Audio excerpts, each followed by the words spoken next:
This month on Kayak Fish Video Magazine, Robert Field takes us on a Texas gar hunt, and Morgan Promnitz whacks the yellowtail at La Jolla. Plus, Jim Sammons walks us through his latest design, the Jackson Kayak Kraken 13.5. And Chris Funk tells us how to fish safe in a swamp full of gators.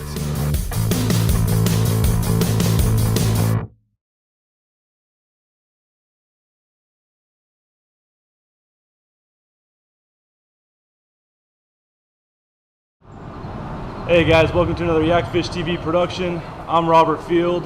Today I'm here with my buddy George Saber and Henry Martin, and we're hoping to catch some monster alligator gar from our kayaks. So these fish range anywhere from about 30 pounds up to 300 pounds, so having one of those jump on your kayak would obviously be a disaster.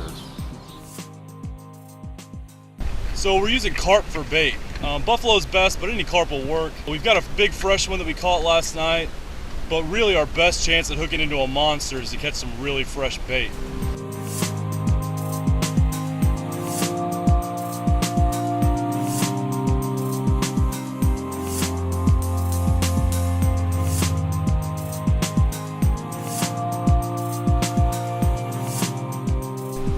So the basic strategy with these fish is, now that I've got a bait out, I want to set my drag as loose as possible.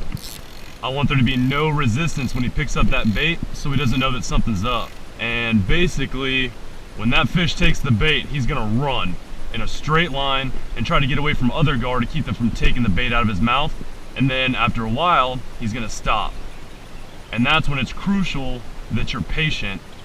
You have to wait until he turns that bait around and starts to swallow it, and then you crank down the drag and set the hook, because otherwise you'll never set the hook in their mouth, because it's all bone. And then all hell's gonna break loose. Let's catch us a dinosaur. Got fish on. He didn't run too far, he ran over here and stopped. We're not sure if he's chewing or if he dropped it or what. But we're gonna give it a minute, see if he starts moving again. If he has it still, he's not moving. It's driving me nuts. He doesn't feel that big. I'm not even sure. Oh, there he is. Now he knows it. Woo! Oh, he spit it! No! I cannot believe that fish was still on there, dude. I now believe you when you say 10 or 15 minutes. Had my first alligator gar, and first jump, he spit the bait, which means I didn't wait long enough for him to eat it. But the fact that we've been out here for literally 3 minutes with baits in the water and already had a run, that's a good sign for today. Man, that was a rush. Oh, yeah. We're in for an adventure today. Let's get some more baits in the water, hook up to another one. Got a fish on, he ran with it. Now he's sitting still again, just like the other ones did. This time I'm gonna give him some time.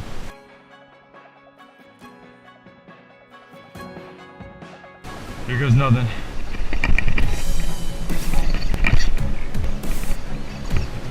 He's on. Oh yeah. I'm gonna try to do this. I'm gonna try to do this. Oh, he knows it now. Oh dude. There's the leader, dude. He's right here. Oh man, I'm nervous. I don't like him being this close to the boat this early in the fight. Man, when he wants to go, dude, this drag is set tight. He's going. He's right under the boat. All right, so we're gonna use this rope to get around his head so we can control the fish a little better and land him.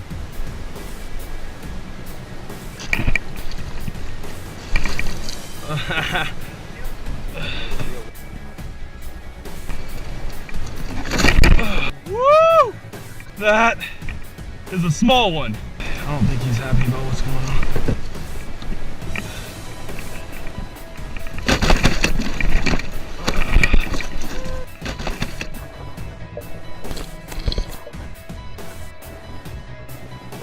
I don't think he likes me, man. Oh yeah, it stinks. Oh shit. Woo! Down. Let me see if I can get this.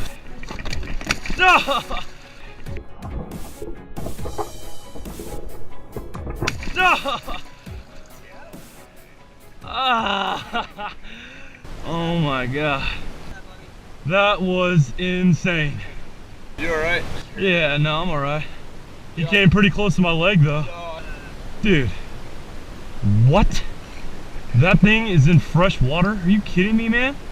All I wanted was one shot of me holding it, man. That was too much to ask. That thing is so strong. Like when you're holding it, man, you can just feel the power, the muscle of those things. How much do you think that weighed? That was a 30-pounder. And we might catch 150. I literally cannot even imagine a fish 3 times that size. I'll be honest, I just lost a lot of confidence in this. All right, well, second fish, I managed to get it in the boat. It's only about a 30-pounder, but that was almost more than I bargained for right there. That was intense, man. Fighting these fish in the water is one thing, but once you get them in the boat, that was scary, dude. Man, it smells awful. Well, I didn't catch the monster 100-pound gar that I came here for, but I did get one in the boat, and all in all, it was a blast. I will definitely be back next year to try to hit that 3-digit mark. Now check out this preview of the sequel to this episode when I head back to the Trinity and do battle with some true river monsters.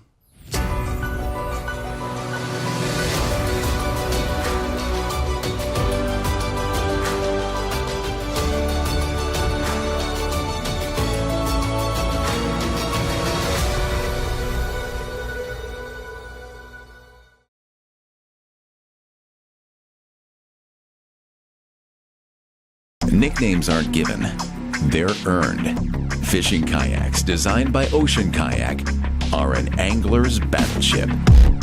We've engineered the ultimate for the open water. Ocean Kayak Anglers, your battleship.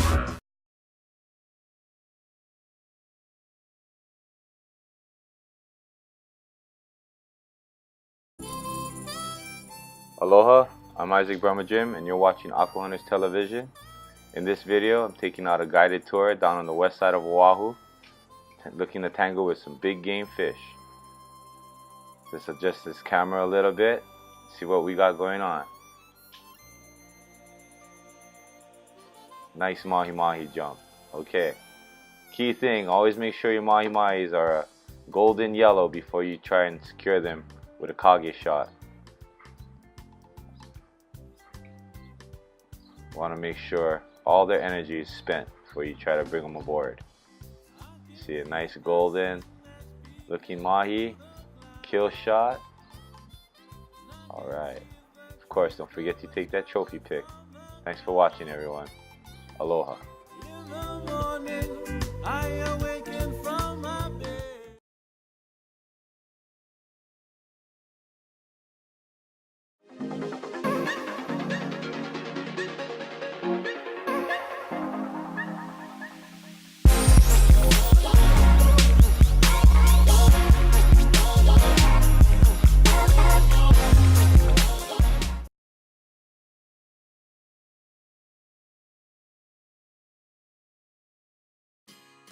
Hi, I'm Jim Samuels with Jackson Kayak. I'm going to give you a quick rundown of the new Jackson Kayak Kraken 13.5. I'm going to start here up at the front. If you look at the bow, again, this is a paddler's boat. It's got a very clean entry point, so it's going to give good punch through the surf, good punch through the chop, and have really nice glide. At 13.5 feet, a little more nimble than the 15.5 footer.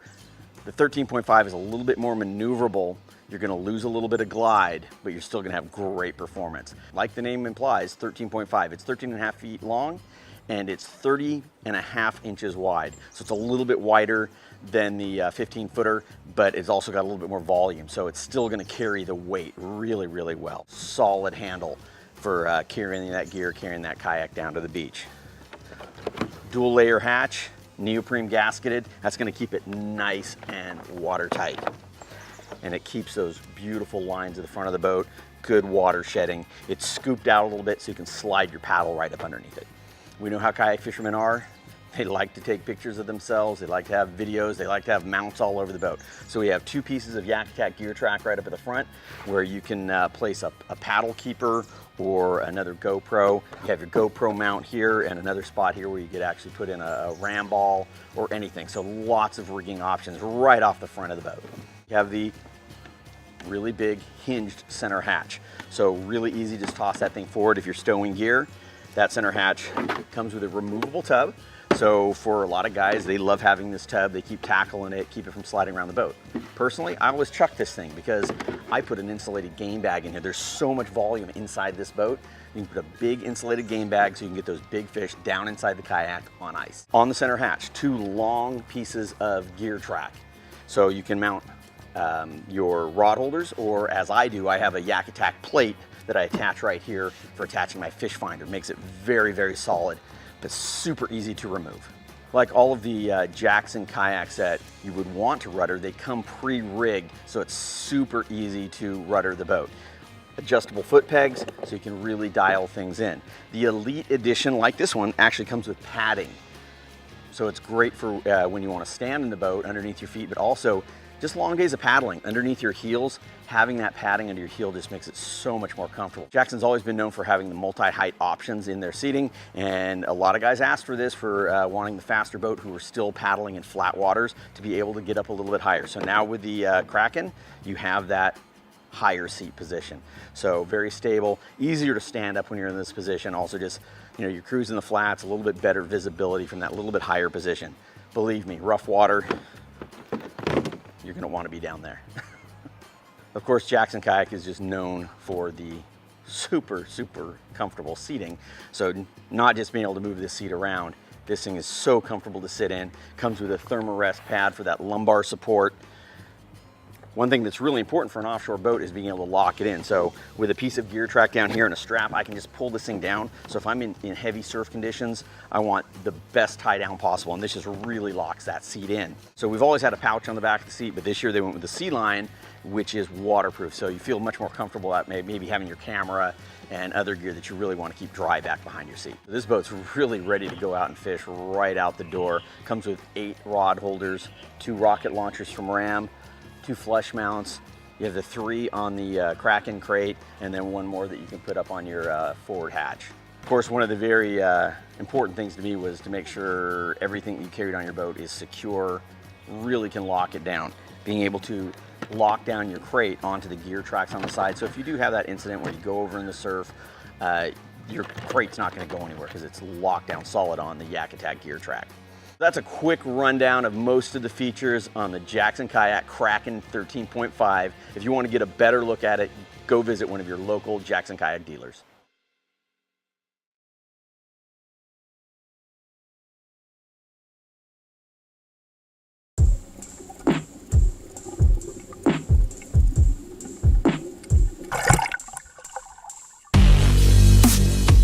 The Old Town Predator XL. Visit PredatorKayak.com to learn more.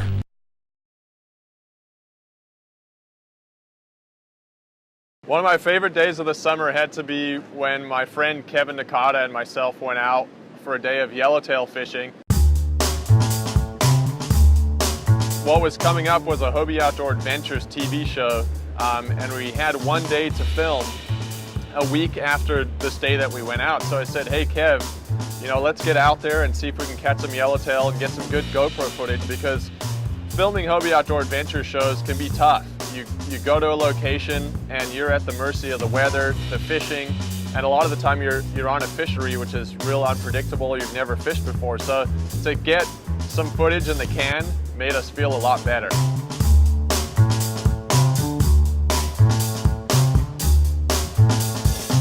Kevin Nakata, he works with me at Hobie Cat, and he fishes a heck of a lot more than me nowadays. I used to fish a lot, but he still guides out of La Jolla, and he's you know, in with all the local fish dope and getting out there a lot. So I expect him to outfish me, but anytime I can beat him, there's always like this fun competition going on between us. So we went out, and lo and behold, Kevin's the first guy to hook up.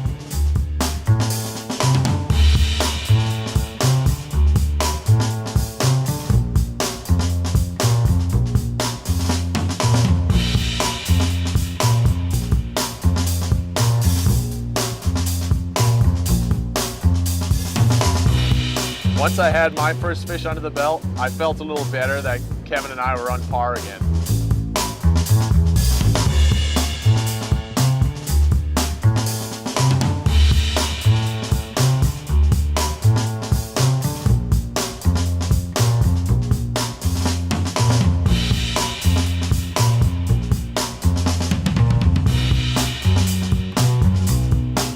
We ended up with 9 yellowtail between the two of us, which is a great day on the water.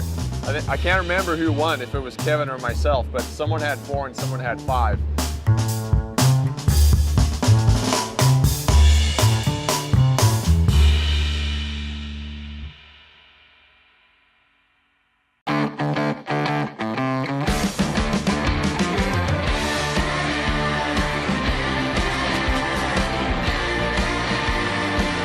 This is a giant.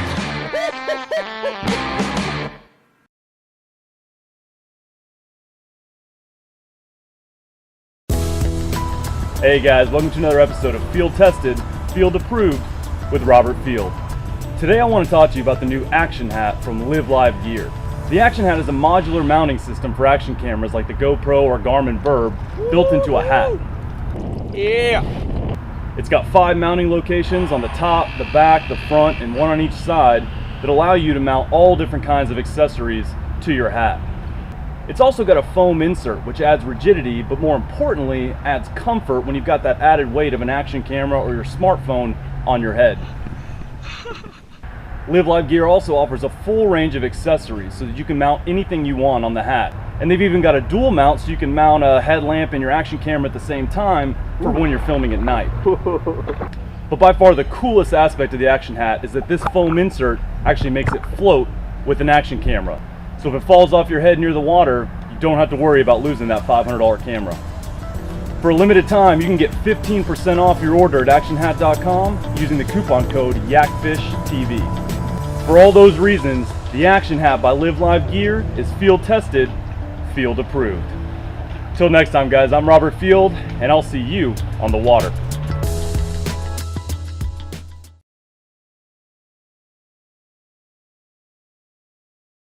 The Attack is one size. It's 14 feet by almost 34 inches wide. It's going to come with the Air Pro Max seat. The design intent for the Attack was to have your ultimate inland coastal flats fishing boat. You ain't done yet.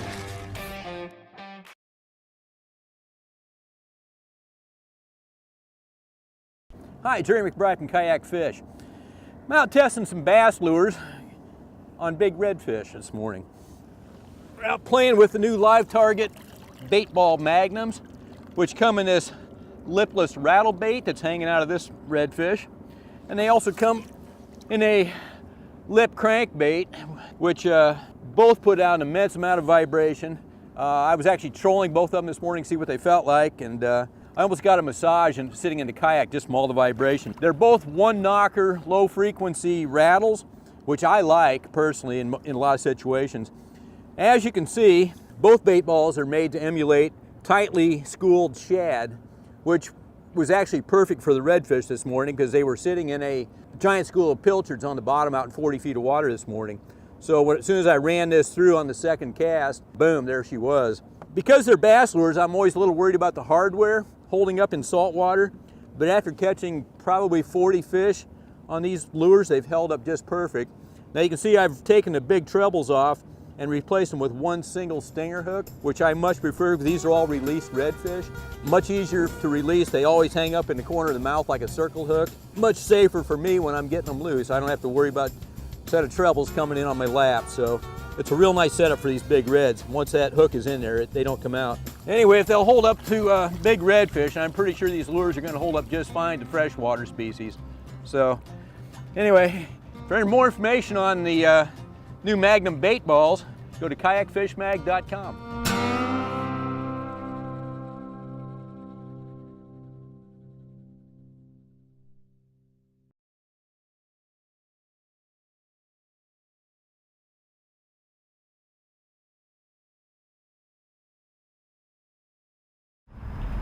Hey guys, Robert Field here, and today I want to share with you 3 tips for safely fighting big game from a kayak. Woo! The first thing to always remember when fighting a big fish from your kayak is to always keep your rod tip at the front of the boat. If that fish tries to run sideways, pull that rod tip back to the front of the boat and it'll swing your whole boat around. A fish is never going to flip you end over end, but if he gets over to the side and makes an unexpected run, that's when you could flip. The second tip I'll share with you is to always loosen your drag when that big fish gets next to the boat. If he makes a run that you're not ready for, you want to make sure that he just peels offline instead of getting leverage on you and flipping you over. The third and final tip I'll share with you is to always wear that fish out before it gets next to the kayak. You never want to bring a green or lively fish next to the boat, because that's when the unexpected and often disastrous can happen. I'm about to go swimming. If you remember those 3 tips and make sure you always have a buddy with you, you'll be able to safely catch big game from your kayak without going swimming. I'm Robert Field, and those are my 3 tips for fighting big game from your kayak.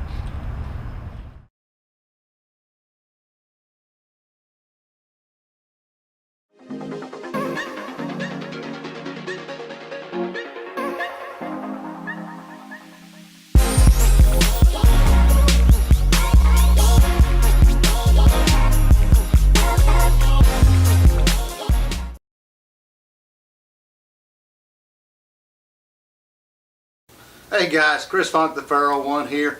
A little bit cold out there today. That's the reason I'm having this fireside chat with you. I know a lot of people are making plans on traveling. You know, I'm dreaming about warmer places right now. One question I'm constantly asked is, how about paddling with gators?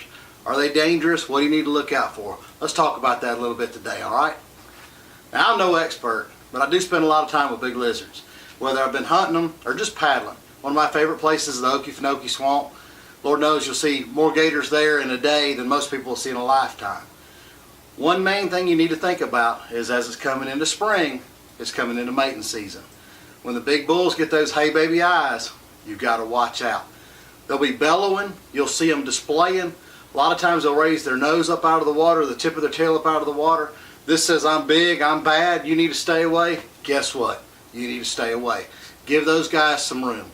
Find another spot. They like that one area. They're territorial. They'll stay in that one area. Go find another place to fish. You do not want to mess with a bull when he's got ladies on his mind. After mating season, the next thing you got to watch out for is either mamas on the nest or mamas with babies. If you're paddling into an area, you see a large mound of vegetation with a gator near it, and you could tell that that gator is staying close to that area, most likely it's a nest, and she does not want you near it. It will be best for you to find another place to fish. You do not want to mess with a mama gator. When there are babies around, the last thing you want to do is go pick one up. Yes, they're cute, but yes, they will do damage to you. Worse than that, their mama will be hunting you as soon as they start squeaking and making that little grunting noise. And she can fly. And trust me, you don't know where she's at, but she knows where you're at, and she will find you and she will end you. So don't mess with baby gators. Just look at them, take a picture, move on. Find you another place to fish. If you're paddling through an area and a gator's in front of you and they go under, if the gator goes under, if they were not moving, a lot of times they just slide back down on their tail and their back legs and they're still sitting right there. Paddle around if you can. If you can do it, try to do it to the side that they weren't facing. Most of the time they're going to be staying right there. And that's the danger, is paddling over an alligator in shallow water. Most of you have seen videos of gators blowing up, manatees blowing up underneath the boat. It's because somebody paddled over them in shallow water. It freaks them out. Everybody likes their space. Now, most likely that gator is not going to hurt you when that happens. You will ruin your drawers. You will lose gear. You'll probably lose a little bit of your pride. But the gator's just trying to get away from you. Now, if that gator's moving when they go underwater, most of the time they're continuing in the same direction they went under. So just be aware of that and try to go to the way that they came from, not the way they're going to. Otherwise, they're going to come up right where you're paddling to. That gets exciting as well. Sometimes you can see bubbles, you'll see ripples, disturbance on the water. Just keep an eye out. A lot of times you can tell which way a gator's moving, and that'll keep you safe where you're paddling there. Fish are food for alligators and for us. Everybody likes a good fish dinner. Alligators like them fresh, preferably flopping on the end of your line. A lot of places that I fish, the gator numbers are so high, the fishermen are there. They've recognized and learned that a splashing fish is an easy meal to get. So be aware that if you've got a fish thrashed on the end of your line, that's a dinner bell and somebody's coming to dinner. Now if a gator gets the fish that's on your line, best thing you can do is just break off and let them have it. They're not giving them up, and I'm not fighting a lizard for a fish. A fed gator is by far the most dangerous one of the bunch. They no longer have a fear of humans, and they recognize you as a source of food. So if you don't have food, next thing you know, you are the food. If you see a gator that's spending far too much time near you, following you, recognizing you as a source of food, report that alligator, to the wildlife folks, the DNR, game wardens. Somebody needs to know. Most likely that gator's been fed, and he either needs to be taken care of or relocated to a place where there aren't people. That's the one that'll get you when you least expect it. And while we're talking about fed gators, please be aware that if you like to paddle with your furry friends, that alligators love dogs. So if they're barking, splashing around, it's just like that fish. It's a dinner bell to the alligators. So if you love your little furry friends, it's probably best to leave them back at camp. Unless you can pay full attention to them, just be aware that they'll be happy when you get home to see you, and you're keeping them out of harm's way. Right, Ember? No gator bait. But just to close, gators are a neat thing to see. I enjoy spending time with them. I enjoy seeing them in their element, hearing them roar, hearing the bellows, watching them do what gators do. They're a necessary part of the environment. They're an awesome thing to see, and they're not something to be necessarily feared, but they are to be respected. So watch yourself on the water. Use these tips. I hope they've been helpful to you. Y'all take care. We'll see you next time.